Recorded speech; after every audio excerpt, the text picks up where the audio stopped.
Okay, this is part 2. We had some technical difficulties, so second video, I guess. But I will now talk about my part. And I worked on the Lady Brown and our hang right here. We'll first start with the Lady Brown. And we're using, We're using just a standard thing everyone's doing. It's just some plexiglass and on the top and bottom with our compression padding here. So if you want to put a ring in, it comes in at a weird angle. It's not really flat like most teams like this. It can wiggle to flat, but when it first goes in, it is at an angle. And if you extend, what that does for us is once we go on the stake, once it leans, it falls out. So it's a very loose fit in here, but once it gets past that point, it just falls out, which makes it go onto the wall stake pretty efficiently. So Lincoln, if you want to get that.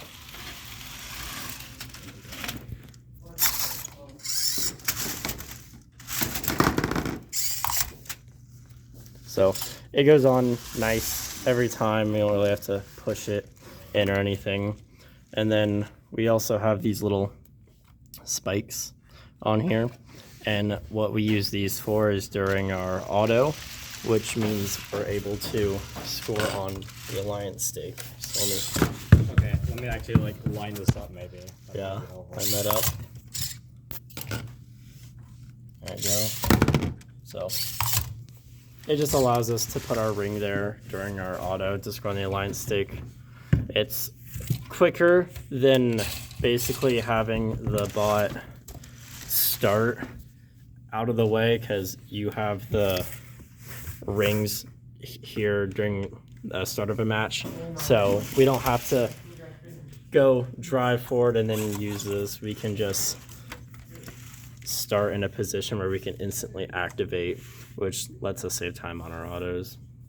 And then we're using a motor setup most people don't use. It's just a singular half motor, and it is a 12 tooth to a 48 tooth gear. So it's spinning at 50 RPMs, which is a pretty good speed from our testing.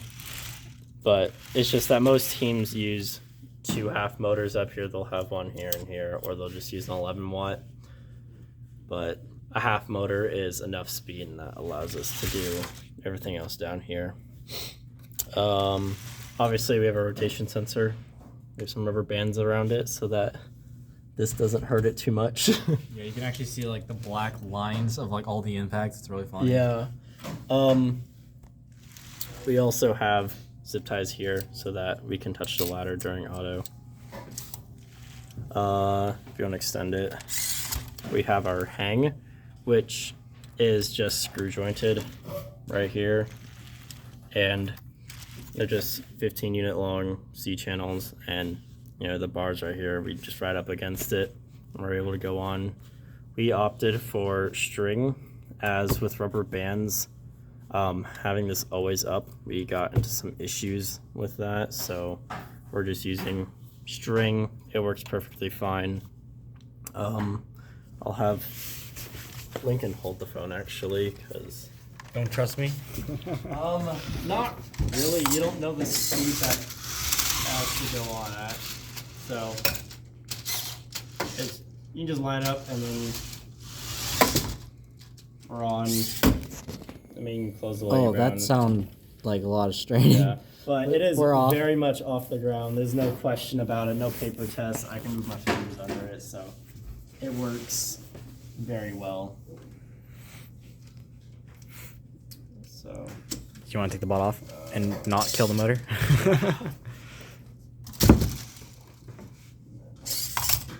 yeah, that's the hang.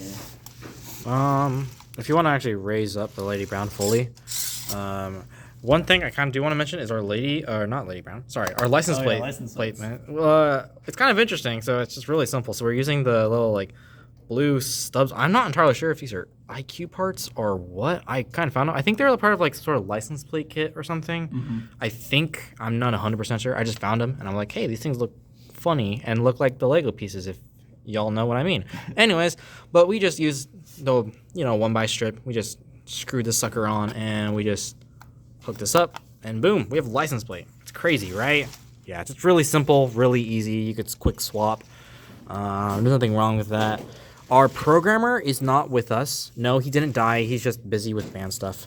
If you want to lower the Lady Brown, below here, thank you, we have our odometry. So wheel that spins. We want to have the smaller on wheel, though we did not find any in stock. So that's a later problem.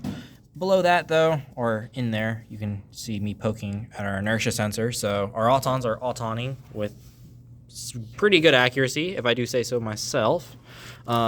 Additionally, Ryan, our programmer, he also has color sorting, and he put the optical sensor here because he just thought this was just such a jazzy little spot. The reason why he wanted to put it there was so that basically it only detects the ring once, and it's detecting the ring once right here when it starts to peak over. So that's why he did that, because a lot of teams sometimes will put it like here or underneath, and it'll detect it twice for when the ring goes over. It's like, it's a donut, so it goes over twice. But with the way he did it is that it doesn't detect any time until it gets right in front of its face. So then it color sorts, and we don't have issues around our autons. That being said, it probably only works like 90% of the time, so it's not 100% working, but it works enough to where we usually don't have to worry about it. For sure. It should. Is this set on like anti-blue right now? Yeah, it should be on anti-blue. Oh. So it only works during the auto. His it turned off during a match, but. Well, I guess we're not going to show you for the sake of my shins. I mean, I can hold the pot up. Mm. And we can run the intake. Okay. I can try Hey that. guys, Hey. So. guys, the rumors around the school. Okay, so. Let everybody know. See anybody? Tomorrow, hearts are going off the walls tomorrow. Can't take any more. The odometry. Yeah, I don't know. It probably needs the inertia and everything, so I'm going to turn Oh, it yeah, off. it would need the inertia. Yeah. Okay. Whatever. We would actually have to run it. But anyways, Can't show it. I hope, audience, you just have your faith in us. I'm not lying, I swear. I swear. She said she was 12. Anyways, but back on the, I guess just, yeah. That's pretty much it. I will say one wonky thing is our brain's on this side and our battery's on this side. How do we do that? Long cable. Long cable. That's what I say. It runs under our clamp. It's just a really long cable. I think that's pretty much it. Besides, well, we got this nice little plexi thing on the side. Nothing crazy about that. It just makes it look nice and a little bit of protection from impacts. Anything else? No, that's about it. I will say, though, for the hang, I just use C channels to prevent this from going any further. It's weird, but I've found that C channels are stronger than just using standoffs like this we have right here, which is kind of loose, because these will still bend in place a little bit under the weight, whereas C channels, they just don't bend. And so it's just a really rugged way of just making sure it doesn't bend. Yep. I think I'm good. Are you good? Yeah. All right. Well, if you made it this far in our second video, thank you. See you around.